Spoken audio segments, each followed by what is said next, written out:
Jenny, we have all the board members present who will be able to make it tonight. Perfect. Let's get started then. It is 5 o'clock and I would like to call the Oregon Public Library Board meeting to order. Could I have a roll call, please? Sure. Nelson.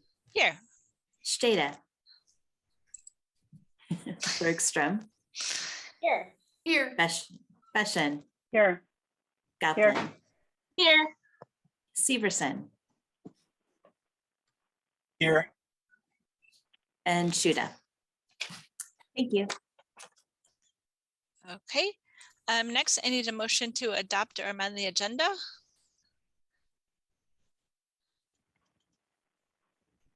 So moved. I have a motion to adopt the agenda. Can I have a second? Dr. Bergstrom. Bergstrom. All in favor, say aye. Aye. Aye. Aye. Okay. Awesome. Okay, number 4 is community input. So we allow public to make comments for 3 minutes per speaker for a total of 15 minutes. Is there anybody on the call that would like to speak?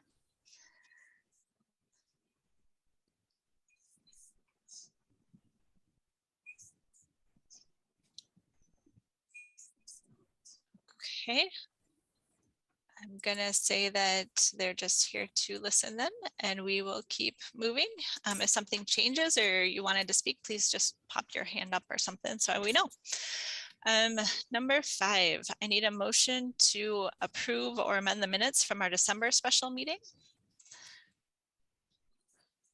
Data will move to adopt the special meeting minutes as they were provided. Awesome. Is there a second? Second. Awesome. All in favor say aye. Aye. Aye. Aye. Okay. And then I think there's a second set of minutes to approve just from our regular December meeting. I will move to adopt those as well. Awesome. Is there a second? Sure. Carleen. Carleen, all in favor say aye. Aye. Aye. Aye. Thank you. Okay, next is review and payment of bills and acceptance of financial reports. Can I have a motion to review and pay bills? So moved. Bergstrom. Is there a second?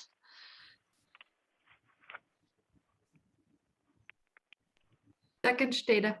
Okay, Jennifer, are there things you want to talk to us about? Just want to make sure you see that there's 2 separate pages. The first page is those that will go on the 2021 fiscal year, and the second page will go on the 2022 fiscal year. A couple highlights that we did never get billed for the civil engineering that we had done back in August. So you do see on here some payments to OPN. That's for the civil engineer work that was done back in August, and then for the architectural services that were incurred for the entire rest of the fall. So those are included. We continue to have some HVAC issues, so you see a number of invoices for that. And I'm going to just pop over to January. It's the beginning of the year, so you will also see some large one-off bills that we pay at the beginning of the year that cover expenses for that thing for the entire year. Like the Biblioteca covers our self-checkouts for the entire year. That's the only one I see besides Wills, which covers our databases. So those are like the online subscriptions, the online resources we have available for community members through our library. Are there any questions on any of the bills that you see?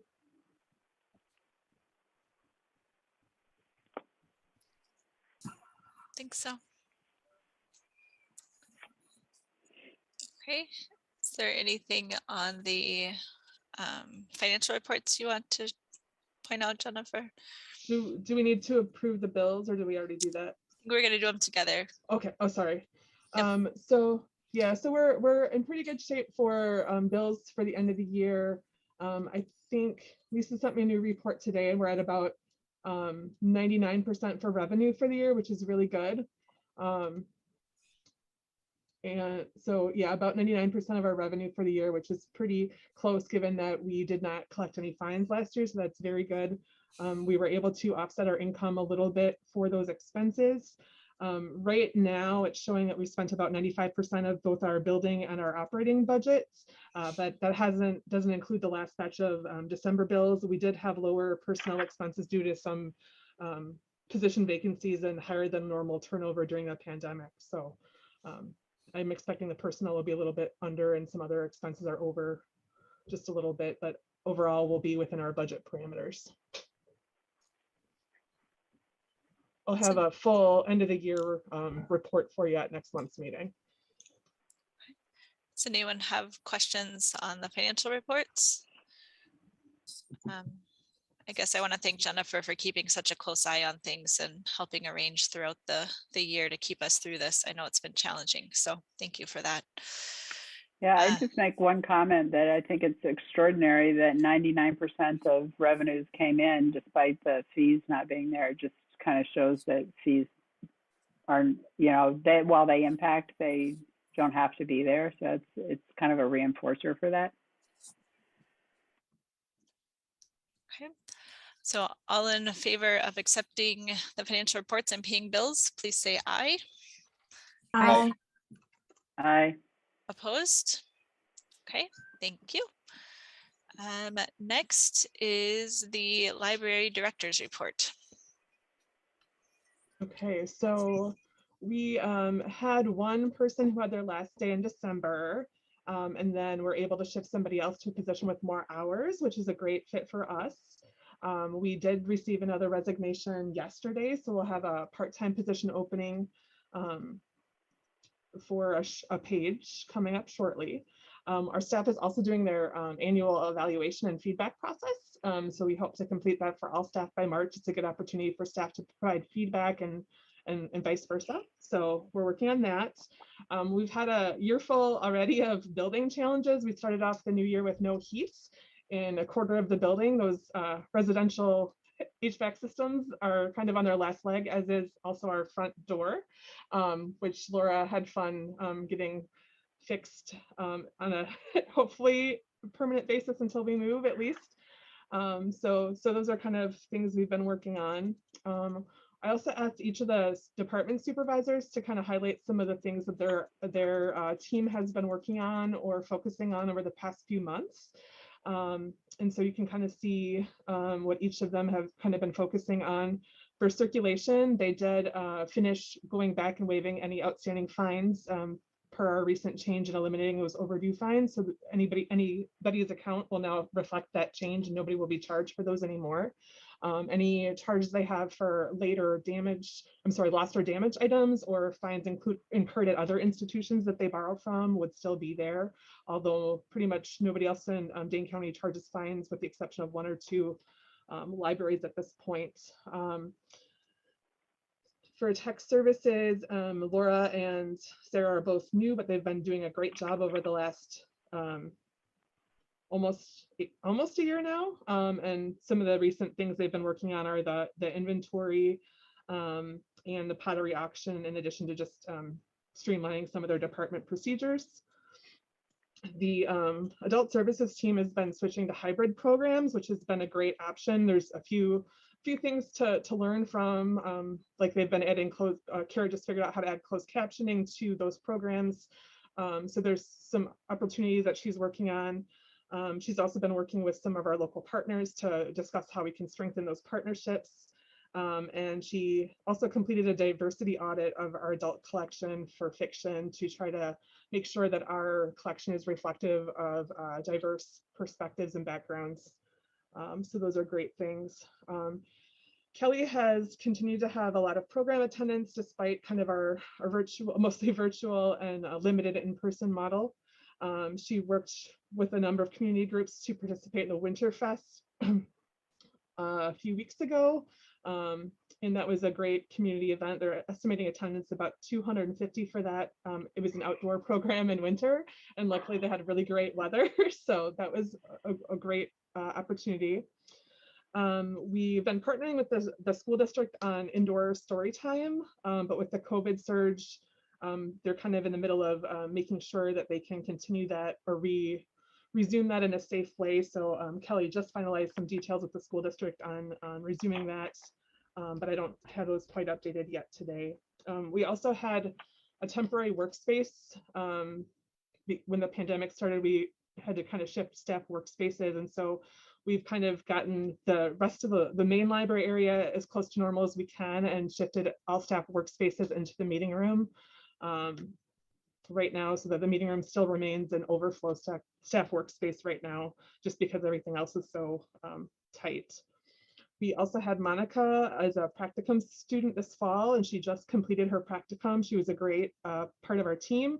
You may have seen some of her story times on Facebook in the last week or two. And she did quite a few fun projects for Kelly while she was helping out. She did also try to make some suggestions for additional titles to add to the teen nonfiction collection with that equity, diversity, and inclusion focus. And then you may have also seen Oregon Minutes feature on Dave Botke. I hope I'm saying that right. I'm probably not, but he had a really neat wooden model display at the library, and they ended up doing a feature on him on the Oregon Minute. It's just really neat stuff. If you haven't seen that, I'd check that out. You also do have a calendar of events in your packets. So those are the upcoming programs, with the exception that those in-person story times have been canceled since I put this packet out. So watch for more information if that's of interest to you. We hope to have those dates on the website if they're not already there right now. I think that's all I have today. Are there any questions on anything in my report that I didn't mention specifically?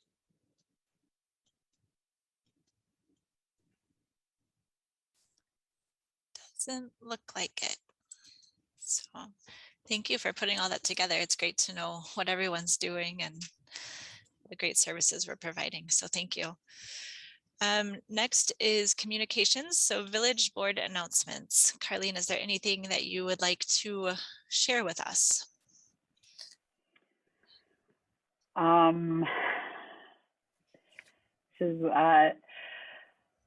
Yes, I think that we are closer to making a decision on a location, and I have been speaking with various members of the board and with members of the community about this. And I just want to put out one more time to folks that might be watching through OCA Media and other places that I understand that there seems to be some feeling that the village board and others are not listening to what the community has to say. And I just want to assure folks that the listening and is trying to take everything into consideration about the location of the new library.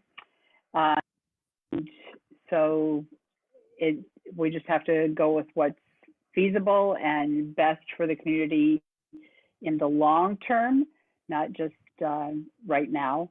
So I want to just make that statement. Also, and Jennifer may mention this as well, we did approve at the meeting on Monday hiring consultants who will look at the salary schedule for employees of the village, which would include library employees. So know that that is an undertaking. It's going to be probably more than a year before that full thing comes back, because there are so many different job titles, but we are aware that the 2% raise is certainly not keeping up with inflation, especially in this last year. And we do want to be competitive and pay a living wage. And we're aware that my son just bought a house in Oregon recently, and it's a struggle for people to live here and work here if they're not being compensated well. So certainly the village is aware of that and wants to make that right. Thank you, Carlene. Yeah, I think that's it. I don't think I have anything else. Thank you, Carlene. Next is school district announcements. So Dr. Bergstrom. Good evening, everybody. We had a whole bunch of fun things to share at the board, because despite the fact that isolation and quarantines are causing significant problems, there's still really good things happening in the schools. YouTube, sorry, Carl. Really good things happening in the school, in all of the schools. And it's exciting that despite the challenges, the students and the staff really just keep moving forward with all the right things. And when I say challenges, I mean, trying to make sure there's a teacher in every classroom every day is, a tap dance every day. But it won't last. It's not permanent, right? It's a short period of time and we'll get through it. So I think that we've all got the right attitude and we're gonna be okay as long as our kids stay healthy, right? And when they do get the virus, that they pop right back. And same for our staff. That's what's most important. Thank you. And Coral, I'm sorry you're at home isolating. Hopefully we will get that negative test tonight, but we are doing our part, but I am tired. And we appreciate that you're doing your part, and I hope it comes back negative. Next, community member feedback on the new library. So in your packet, you'll see a couple, the letter I realized I had already included in your December packet, so I apologize that was duplicative. But in your packet, you'll already see, my links aren't working right on this one. You're going to see any of the feedback form submissions that were submitted since the joint meeting in December. So there's a handful of new submissions that will be shared again when we meet with the village board at the joint meeting next time to make sure they also have those feedback form submissions as well. I think there's about 5 of them. And then we also have a handful of emails, 3 emails that are also included in your packet just to make sure you have those for informational purposes.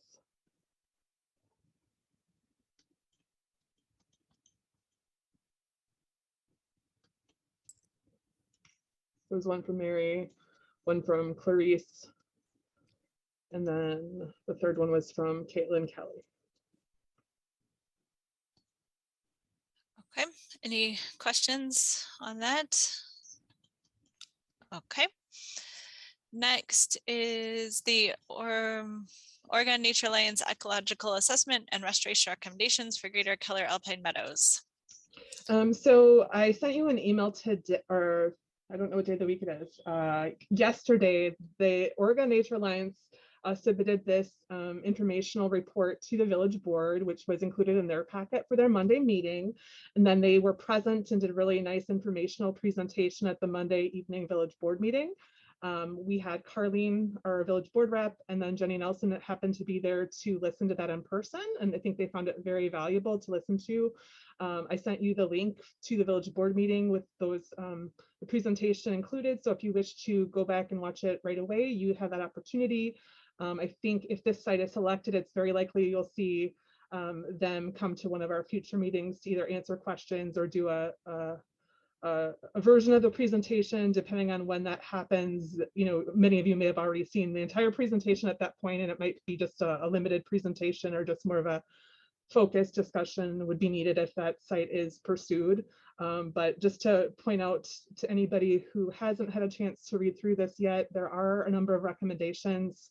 They of course prefer that the new library not be located in that location, but have identified a number of recommendations that they feel would be responsible and help to mitigate the environmental impacts of the library to make it the best overall fit into the park should it be selected as the new library location. So they've done a really thorough job of sharing those recommendations and are very well informed and making those. So if you have questions about those, we can reach out to them or again, invite them to a meeting to talk about those should that site be selected. I guess it's mostly informational to make sure you all had access to that presentation and that report, so you had all the information that was available at this time. Any questions about any of that? Okay. Discussion and possible action items.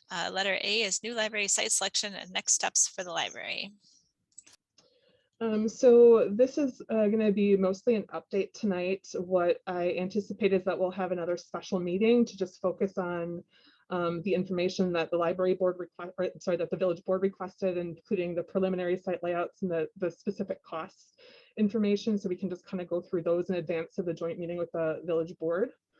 So right now the soil borings for the Keller Alpine location have just been completed. We got a preliminary report that indicates that nothing's surprising and the soils do look good for building on that location. That will be in the next village board report or village board packet for them to have in advance of the joint meeting, and it'll be in your special meeting packet. So you have that information. They have a preliminary report, and then a full engineering report will be forthcoming. But for most of us, the preliminary report is more than detailed enough. And then just to clarify that there are soil borings, a soil borings report already available for the Brook Street location, including the senior center and post office properties. And those are kind of summed in the civic campus plan, but those full reports are also available. We've been working with the architects, the engineers, and the owners rep to look at the soil reports and the conditions and come up with some preliminary site layouts, kind of more block diagrams to show kind of conceptually how things would fit without getting into too many details to kind of get us bogged down. So that is almost finished and what we would like to share with you at the special meeting. We're also working on analyzing the costs that would be associated with making each of those options possible based on the soil conditions and what would be required in each location. Each set of circumstances a little bit different, and to have those numbers available for your information. So again, I will be emailing you probably after our meeting tonight with a possible special meeting date and a backup date to try to schedule something for that. The joint meeting with the village board will be February 7th. That's a Monday night.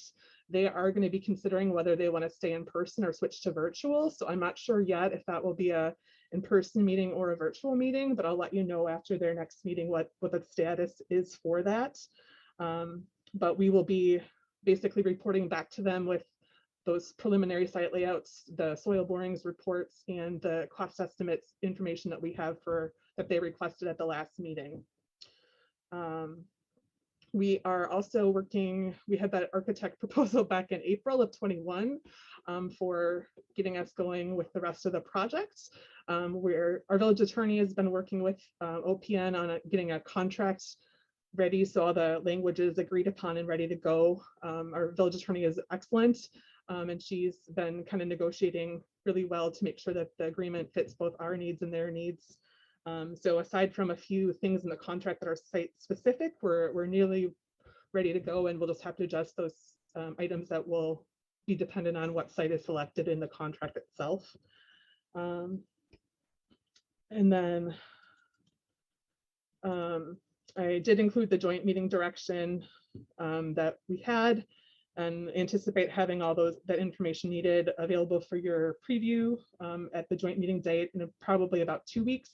Give us a little bit of time to make any adjustments needed prior to the joint meeting with the village board if there's any follow-up questions or information that you request, to make sure that we have the full information brought out.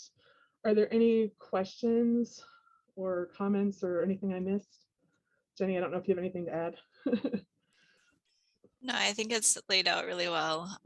We are trying to make sure that we're bringing the information that was requested to the meeting, and we'll make sure that you guys definitely look through it all and understand it and have the chance to ask questions and go through things before we have that meeting. So I think that it'll be a good meeting, and I'm looking forward to presenting the information. So. And breathing again. So I think, does anyone have any questions about this or any other questions, I guess, about the site or next steps? Okay. So then the next one is really good news, Madison Community Foundation grant. So we were very fortunate to be selected for a Madison Community Foundation Community Impact Grant. This has been in the works. We've been working with them since 2019, and they said you should apply in 2020. They want to have you have raised a certain amount of money before you consider applying to demonstrate support for your project. So they said apply in 2020, and of course there was a 2020, and of course there was a pandemic, and they switched their efforts to focus on pandemic and equity responses, so they didn't have their impact grants cycle. So their funding for our project was very generous, and they're fully aware of our project's journey and where we are with that right now. So the fact that they chose to support it in light of everything going on and are fully confident in it moving forward is really wonderful. We do have a contract that we do need to approve, and in recognition of their support, we would provide a donor recognition opportunity of a study room. We have various naming opportunities as part of the fundraising for the new library, and the study room would be one that we have offered as part of this grant application. There are a few things we've agreed to accomplish in the grant agreement, press releases, some publicity and things, but those are all things that we would want to do anyway as part of recognizing a grant like this. And so I don't have any concerns. Yeah, they have some communications, photos, and press release requirements that should not be a concern. They also, if there's any, you are required to provide a report, but they also are very understanding that, especially with capital projects, that timelines do change. And so they ask you to keep them updated, but are amenable to the time frame adjusting from the original grant, as long as you keep them posted and informed and the project keeps proceeding forward. So that should all be great. So what we would need from you is approval of the grant agreement. Can I have a motion to approve the Madison Community Foundation grant agreement? So moved by Goplin. Is there a second? Second. Okay, any questions or concerns? Okay, all in favor? I just have, Oh, I sorry. have one question. Yeah. So the media and stuff, it had 90 days and things like that on there. Is that from receipt of the monies, or from when, like, it's for the new library, from when that starts? It's just Yeah, I asked them that curiosity. exact question. So it's the date of the award letter. So it's 90 days from December 22nd. Okay. They did already notice the Oregon Observer already did feature a story, or more than one story, that included references to that. So we may have already met that requirement through that, and I've been in communication with them. I do not foresee that being a challenge at all.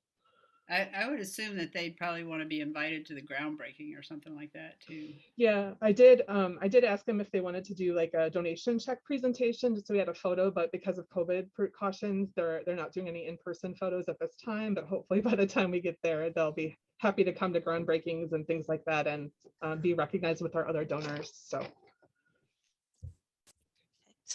Great question, Carlene, thank you. All in favor of approving the grant application or the grant, please say aye. Aye. Opposed?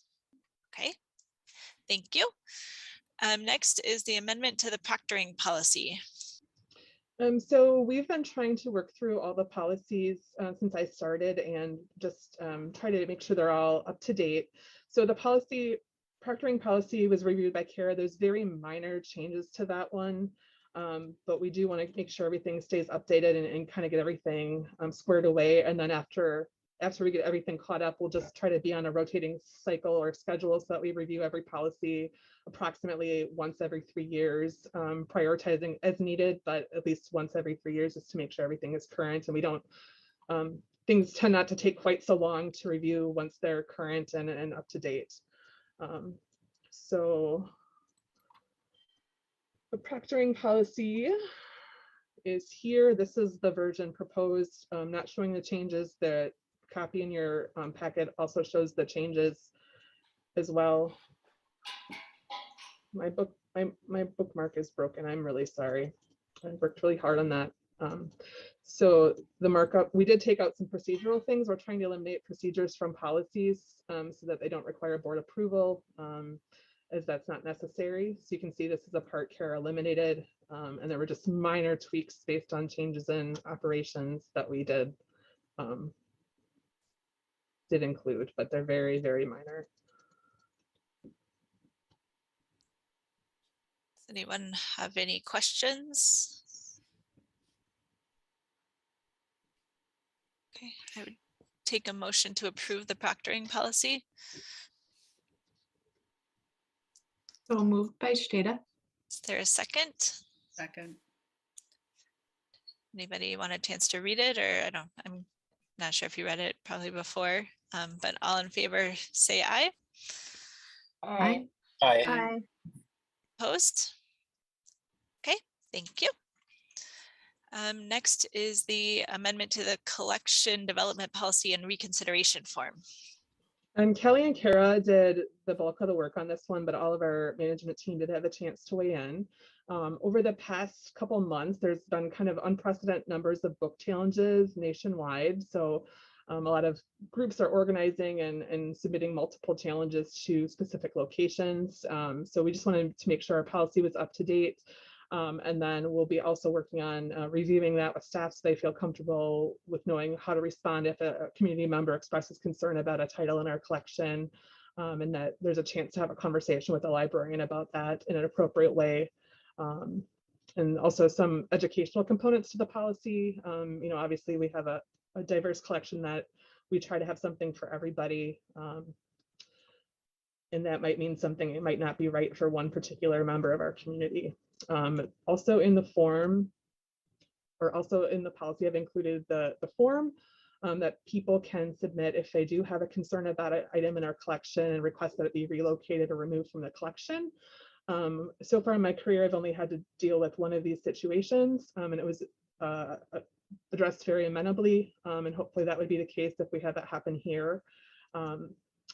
So my recommendation that would be that we approve the amended policy. I do want to point out that I am in correspondence with the village attorney, clarifying one thing that I'm a little concerned about is just the volume that some libraries have received all at once, and addressing one challenge at a time can be very time consuming to really give it the thorough attention it needs.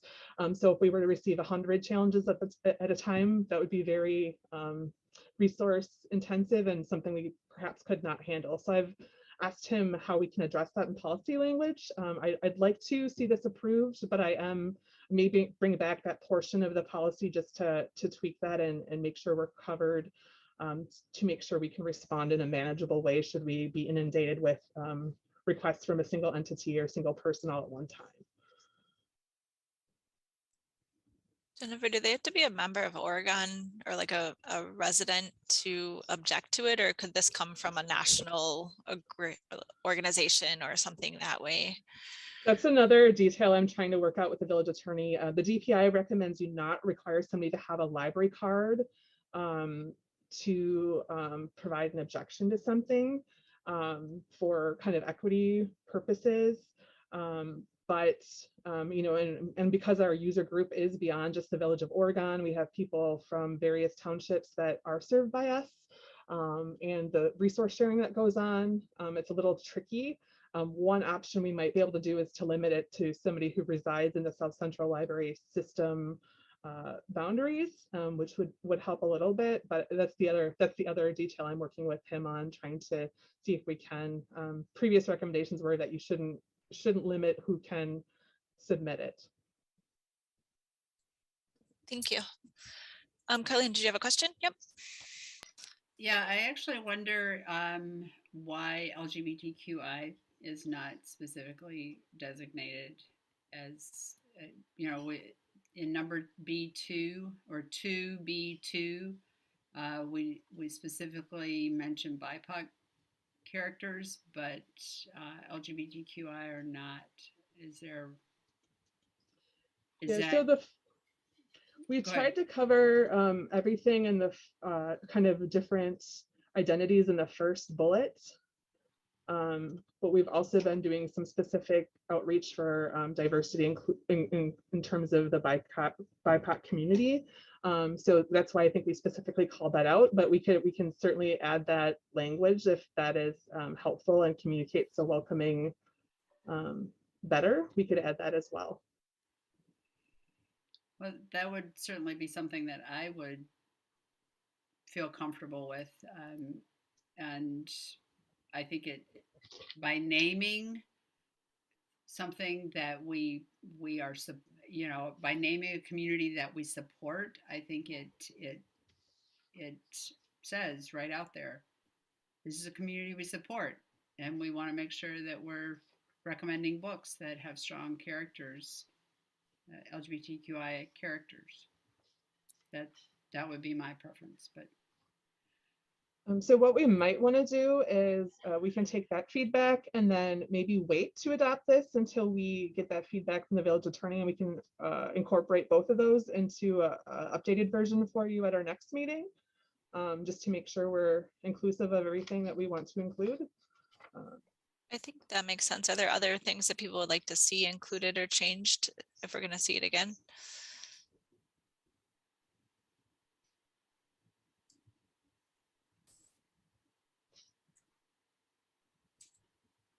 I just want to say I appreciate Carlene's comment because I agree that language has power, right? Mm-hmm. And when you ensure that you're calling a group out specifically as a way to show support for the fact that they haven't been reflected in materials in the past, not necessarily in this library, but historically. Mm-hmm. Okay, thank you for that. We'll work on an updated version for our next meeting. If you do, reading through it, notice anything else that you would like addressed a little bit differently, please feel free to reach out to me, and we'll reevaluate that portion to make sure it's reflective as much as we can of how we'd like it to be. Perfect, thank you. Next is the extended strategic plan from 2019 to 2022 until 2023. So we finished adopting a new strategic plan in January of 2019. And then we had a lot of things going on at that time, and then the pandemic came. So we've done, unfortunately, very little work on our strategic plan relative to how much work I would have liked to have accomplished by this point. And strategic planning, at least the way we like to do it, is a very time-consuming process. In the past, we've done a lot of community feedback, a lot of staff feedback, and really kind of a comprehensive process. So ideally, we'd like to time our next strategic planning process with kind of when we've opened or ready to open the new library, because of the new opportunities that will go hand in hand with that timing. Also gives us time to reevaluate the staffing and everything else. Also, because we've really done limited work as far as what's possible with our current plan, having 3 additional years to really follow the direction that was set forth in this plan would be super helpful, just to make sure we're reaching that work. There's kind of a summary document and then a more detailed document, and it's kind of more of a framework. So we have a lot of ability to do a lot of specific goals and tasks within that framework. And it has been valuable during the pandemic as we've prioritized and tried to respond services. So it's not been unuseful. It's just that we know a lot of our things have been more responsive instead of proactive, which we'd like them to be.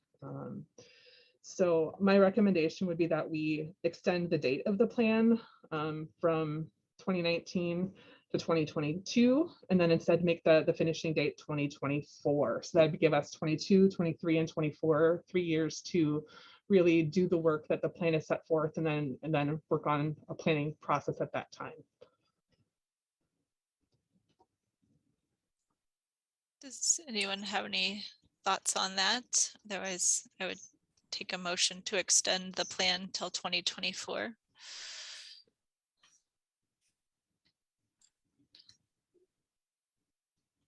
I just comment that it makes a lot of sense to me. It's hard to do a strategic plan when so many things are in limbo and up in the air, and some decisions need to be made before, I would imagine, before even some of these things can happen. So I think that makes a lot of sense. I'm happy to make the motion to extend the strategic plan until 2024. Thank you. Is there a second?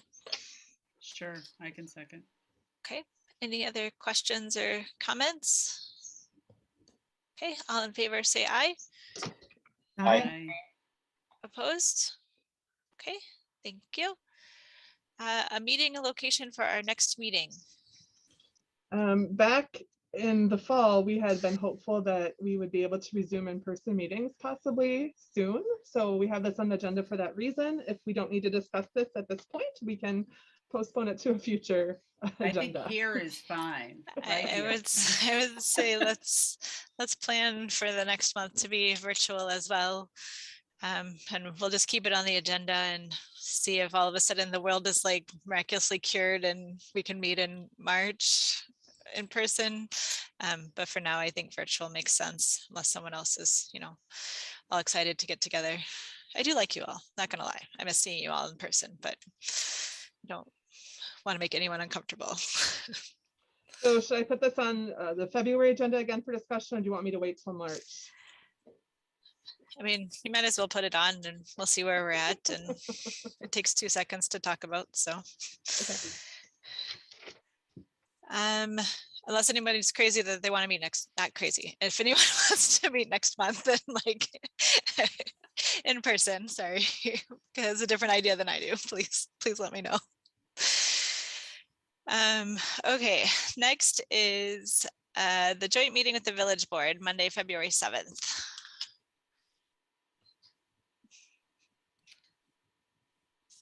So we plan to probably, well, the village will meet at their next meeting to decide if that's in person or virtual. So we'll send that out as soon as that's decided. Our next regular meeting will be that Wednesday right afterwards. And then we do want to try to schedule a special meeting to discuss the stuff before the joint board meeting. Jennifer, do you want to talk about dates now or just send something out later? Yeah, I'll just mention them now in case people are listening. So the dates that we're going to be looking at, if they work out, is Wednesday, January 26th, just because it's a Wednesday night is a night that we typically have meetings. And then as a backup, I would look at Tuesday the 25th. So those are the dates I'll be sending to our board, and we'll schedule one of those dates if at all possible. If not, we might need to consider other choices if those don't work for enough people. Okay. Are there any future agenda items that people would like to see on an agenda? Okay, then I would take a motion to adjourn. So moved. This is Severson. Thanks, I'm Kyle. here today. Hey. Is there a second? I'll second. Thanks, Carlene. All in favor, say aye. Aye. Hi. Awesome. Thank you guys so much for your time, and look for Jennifer's email for that special meeting. Hey, Leslie, I actually need to talk to you about a different issue. Can I give you my phone number and you can call me when you have a chance? You got it. Okay. Media does not need to put this out. Yeah, Actually, Carlene, it's do out you? there anyway. How about I just send you an email, Carlene, and then you can send me your number that way. Perfect. That's a good idea. Thank you, everybody. Thanks, everybody. Bye. Bye. Have a good night.